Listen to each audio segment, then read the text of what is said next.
guys, so this is our long-awaited, let me get this right, bit of like an interview with Miley and Riley time. Hello. And what we're going to talk about is we are going to carry on from his story when he was in Ibiza, but we're just going to do a quick little bit of information about being in prison, you know, for people who've been in for the first time and stuff, okay? Yeah. Like I've told mine about, you know, women's prisons and stuff like that. So, right. So, Miles, stop chewing me leg. you've been in a few prisons, haven't you? 14, I think I've done. Right, so, we'll take Doncaster. Yeah, because it's, Right, it's induction prison, isn't it? Okay. Right then, so, go on then, what happened? So, you've gone, you're waiting for that bus.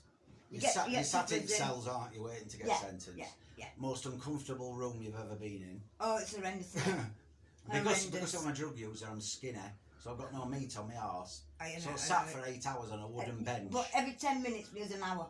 Yeah. It is. Isn't it? Every 10 minutes is like an hour. It's terrible. And you're just waiting for your name to be shouted, and you know that you're going to be last one.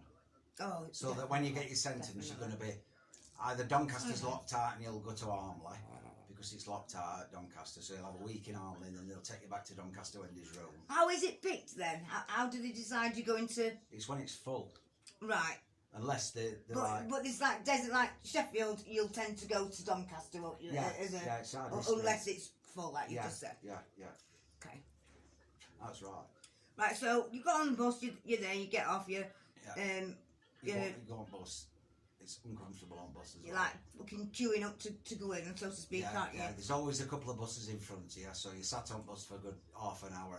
I was that uncomfortable, mate. And it's red hot in there. Oh, it's really horrible. And it's either red hot or it's freezing. And I was rattling, obviously, and in this fucking cage. I mean, fucking hell, illegal immigrants must have fucking had more room than fucking, you know. Yeah. And I was sat where wheel arch were, and I was freezing, but then hot, as you know, we were drawing. And I ended up like sitting on wheel arch, if you get what I mean, and signed at wheel like instead of sleep. Yeah. It's horrible. But it's only like an hour tripping it to Donny, really. Yeah. I've been on a bus. I've been to Pentonville in London. We had to stop at Birmingham halfway to are get fed and watered. The same buses. No, I'm saying, is it most same principle though? You get there, you give your name in, and you hand your things in that you can't have. Yeah. They search you, put you through metal detector.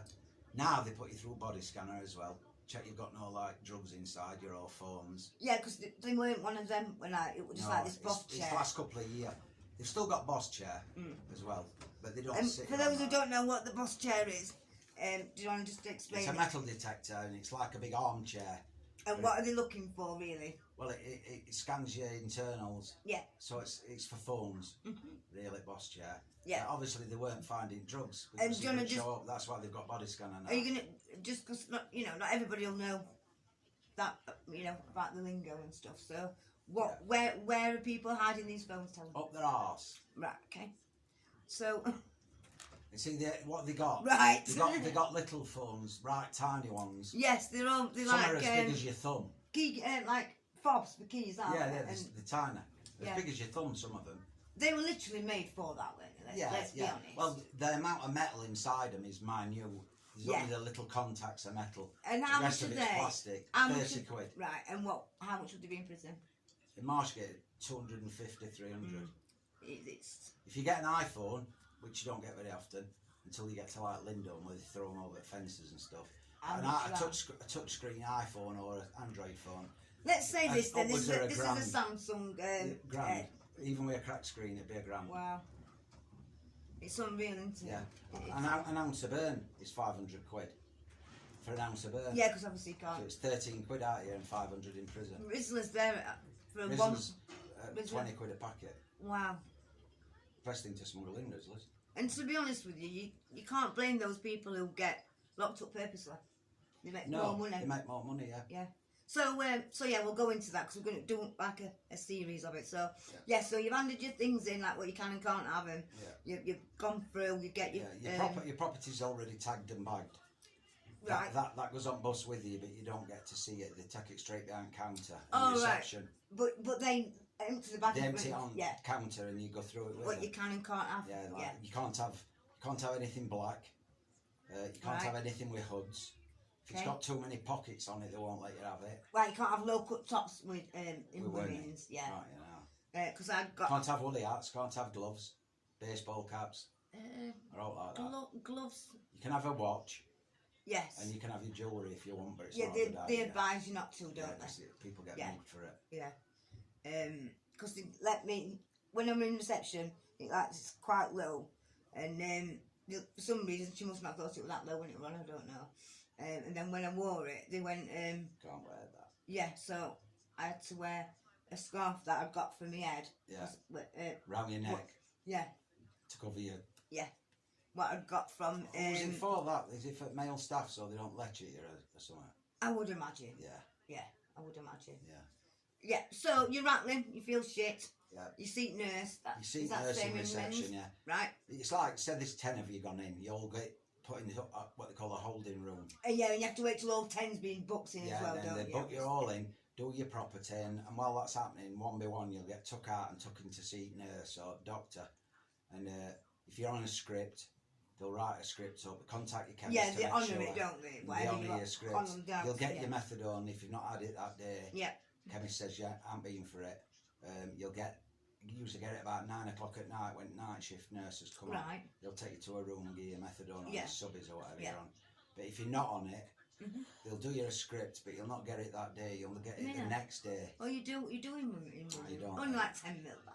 Yeah, but it's next day in Marshgate, and you get 10 mil in the morning and 10 mil in the evening. Right. Split dose, and you'll get that for a couple of days. Split dose, and then third day usually you go on to 20 mil just in the morning.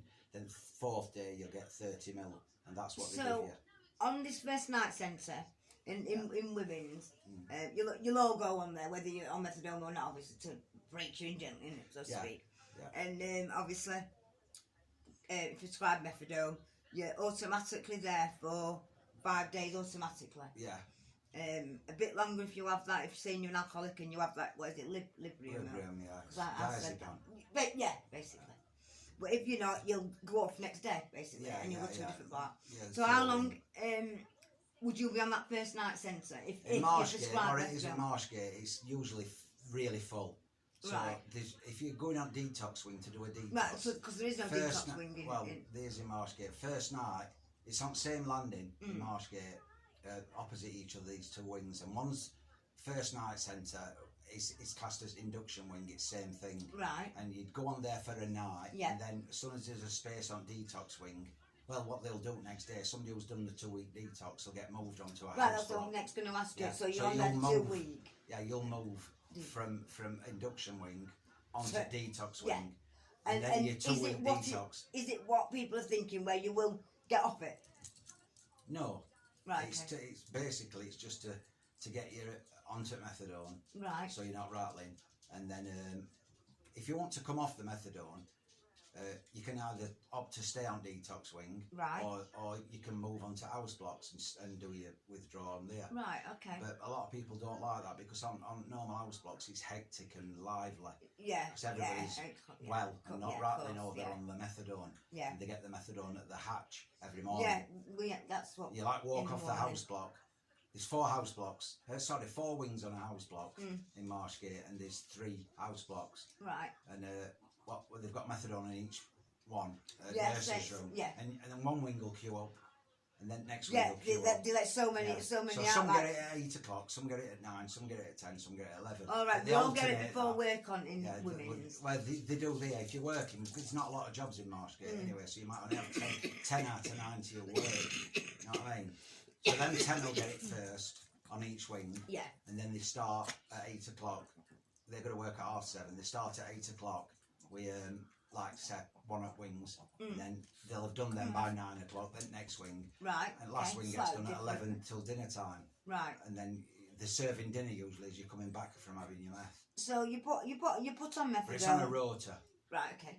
Right. So daily. So you put on methadone. You didn't used to get methadone though. First 2 times I went to jail. No, because that's why I went up Rumby, because I was petrified. I come off 80 ml of methadone and an eighth of gear. Because I've done some interviews with Sam. He's got a channel. I'll put link for anybody who. And he was a prison guard. Works for mental health now. Right, nice guy. But anyway, he years ago they didn't give anything. No, that's what I did. Just had you know, you had to be a rattle. He said they really did leave healthy. Yeah. You come out clean. I mean, yeah. It were better in that sense. You know, but if you wanted to get clean, it were better. I mean, I won't be able to. There's no way. Prison to me is not a punishment, and it's not, is it really? Not now. You get methadone in. No. It were a punishment when you didn't get methadone, though. But I can honestly say, if you didn't get methadone, I can honestly say this. There were too many suicides. There were too many suicides. That's what it were. Because some people just can't handle rattling. And like we said earlier, didn't we, before we did it? I've been on 120 mil out here, and I'm telling you now, I've done it. You've seen it. You've lived it. I was on 70 when I did mine. But you give it me inside a 30 mil dose. And you're alright, yeah, you're subconscious. I'll struggle because you know that you can't get gear. Yeah. Because there's no gear in jail now, ever. And if anybody gets any gear, they don't declare it. It's not worth it anyway, is it? No, not really. To be honest. You don't get enough. You get 3 lines on a piece of foil. What do you think the staff are like? How do you think they deal with mental health? Do you think a lot more could be done? A lot more help? I don't know, because I've never seen them. I see people who see nurse for mental health problems. Yeah. Because I mean, I hear them complaining all the time, but I think it's just something to complain about. I mean, when I were in, I needed to go to prison. Yeah. It gets some things as well. It saved. It really probably I wouldn't be alive today the way I was going. I'd lost my house. Do you know what I mean? I weren't on benefits. I come out. I was on a script. You know, I got somewhere to live. You know, the help is there if you want it. Yeah, it is. It's the same as on the I've just been in a target house for 2 years. Exactly. And I've just got a flat off council. Yeah, exactly. So got priority after 2 years. You've got to use these organisations to your advantage, not be scared of them or ignore them. Yeah, you've got to use them. You know, they are there to be used, but you've got to search them out yourself and put effort into it. They come to you and ask you if you want things, and most lads they'll ask you when you first get in there, do you want to see, are you homeless and this and that? That just says yes to out when you first go in. Yeah, that's it. You just want to get rid of them and all. Yeah. You just want to lay on your bed feeling What crap. about jobs? What sort of jobs? We'll just quickly. Well, we are going to do it's a remand jail, Marshgate, so there isn't a lot of jobs. Yeah, because when it's you're like on remand, you don't work, do you? You don't have to work, do you? Not on remand, you don't have to. It's not. When you're on remand, that's a good point. When you're on remand, how much can you spend and get sentenced? It's a lot more. On remand, it's 70 quid in Marshgate, I think. And when you spend a week. And when you get sentenced, it's like 25. It's a big jump, that, isn't it? 25, I think, when you're sentenced. Yeah.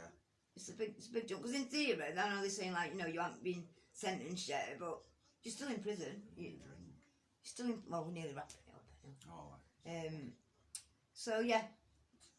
Let me go off key now. Sorry, love. So Miles with his gold chain on, he'd be able to go in prison and sell that, wouldn't he? He'd run jail him. He would. Wouldn't you, Smiles? Right, well he needs a drink now, so we better get. We don't want to get done for any slavery shit. We're coming back though in a bit. So I'm going to tell you on the next one, that he's starting a new channel up about his DJing, and he's gonna show people like reviews on like. How to DJ, apps, best equipment to buy for beginners. You're gonna build a grow room. I've got a new flat, so I'm building a. I've got a spare room in flat, so I'm gonna make that into a little studio. Because I make drum and bass music. And you're gonna be able to see him do that. I'll show you how to make drum and bass and house. And then once all that's put together, you're gonna like do it live, aren't you? Yeah, I'm gonna perform live on TikTok. You've already got a TikTok though. I'll put that link on. I'm on TikTok, DJ Naturally. I've got 3,400 followers now. Well, you'll get them on, yeah, trust me. I hope so. Yeah, I'm going to be his manager, because at the start he was my manager. Yeah. So, right, say bye-bye. Bye-bye. Right, thank you guys, and we will. Sorry it took ages to bloody do. To get me here, but I'm here now. He's only next door now, so he can't escape. So, keep your eye out for the next one. And he will be finishing his life story off as well. Yeah, that's right. See you soon. Thank you.